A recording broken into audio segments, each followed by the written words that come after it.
Halo teman-teman, apa kabar teman-teman? Semoga teman-teman sehat hari ini ya. Hari ini tanggal 9 Februari 2025 ya teman-teman. Jadi setelah tadi malam saya mengikuti pengambilan sumpah ya, oleh Romani dan Dion Matt, Tim Gibbon ya. Jadi memang Indonesia ini semakin mengerikan ya nanti susunan pemainnya teman-teman. Kalau pemainnya sudah lengkap, Indonesia saya rasa akan jadi tim yang kuat ya.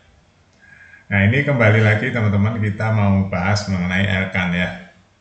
Jadi Elkan Bangkot ini ada analisa bahwa dia kemungkinan akan dipanggil ke timnas Indonesia lagi oleh Patrick ya.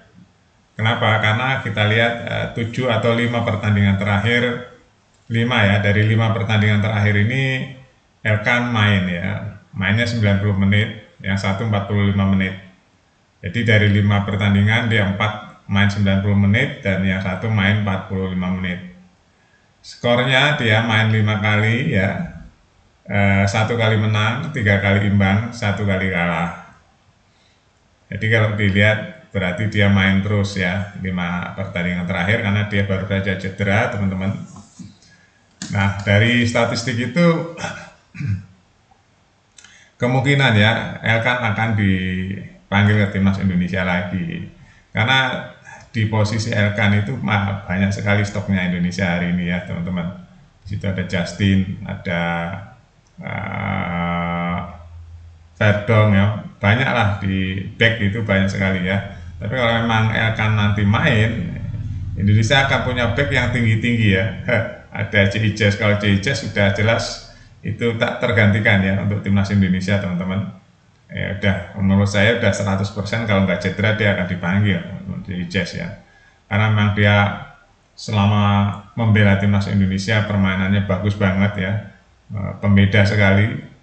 Kebayang nggak kalau nggak ada Ciijes ya, pusing juga ya. Nah kali ini ada Wisriger, terus nanti ada Kevin Dick juga ya, terus ada Rizky Ridho. Jadi di belakang Indonesia udah stoknya banyak ya untuk timnas senior. Terus kita tengah ya, larinya ke tengah lagi. Siapa tengah-tengah juga sudah bagus-bagus nih teman-teman ya. Nah depan juga sudah bikin hati tenang ya. Ada Ole Romani. Nah ini persaingan juga di depan juga ketat nih teman-teman. Kalau Ole masuk nanti kira-kira siapa yang akan digantikan oleh Ole ya? Ya yang pasti ya Rafael Struijk ya. Rafael Struijk itu kalau dibanding Ole masih jauh ya teman-teman. Kualitasnya Ole memang statistiknya bagus, karirnya juga bagus ya. Dari perjalanan dia muda juga bagus. Memang ada kelebihan di Rafael juga ada kelebihan ya, cuma dia kurang tajam ya teman-teman. Tendangannya kurang kuat, terus finishingnya juga kurang gritnya ya atau levelnya kurang tajam ya. Jadi saya rasa yang pasti main itu Ole ya, Ole Romani akan pasti dimainkan oleh Patrick. Nah kita lihat nanti siapa saja nih ya yang akan dinaturalisasi lagi karena ini masih ada waktu berapa ya, 20 hari ditambah 20 hari, 40 hari ya, 40 hari kurangi 14 ya, ya kurang lebih ada 20 hari lebih lah ya, bagaimana untuk mengelola pemain-pemain yang akan dinaturalisasi, apakah masih akan ada tambahan menjelang pertandingan melawan Australia, apakah akan ada kejutan lagi yang disumpah, tapi kok sepi-sepi saja ya rumornya ya, mumpung DPR sedang bekerja nih ya teman-teman, jadi nggak reses. Kalau DPR reses kan mau nggak mau harus menyesuaikan jadwal ya. Gimana dengan striker yang katanya akan dinaturalisasi lagi dengan kiper ya, dengan Jairo itu kok belum ada kabar lagi ya, maksudnya belum sampai selesai, baru rumor-rumor saja ya. Tapi yang pasti hari ini kita sudah dapat Ole ya, Ole sudah resmi, tinggal kalau mau ada cadangan-cadangannya siapa ya, kita tunggu aja karena memang pelatih ini lagi nonton Liga 1 terus sih. Apakah akan dapat striker pendamping Ole ya, kita belum lihat nih, belum ada gambaran, belum ada wawancara ya. Yang pasti kita optimis ya. Australia juga nggak tinggal diam. Kalau nggak optimis ya gimana bisa menang ya teman-teman. Australia nggak tinggal diam ya. Kita memang karena pemain kita pemain baru ya, jadi kita punya harapan baru. Coba kalau pemain kita bukan pemain yang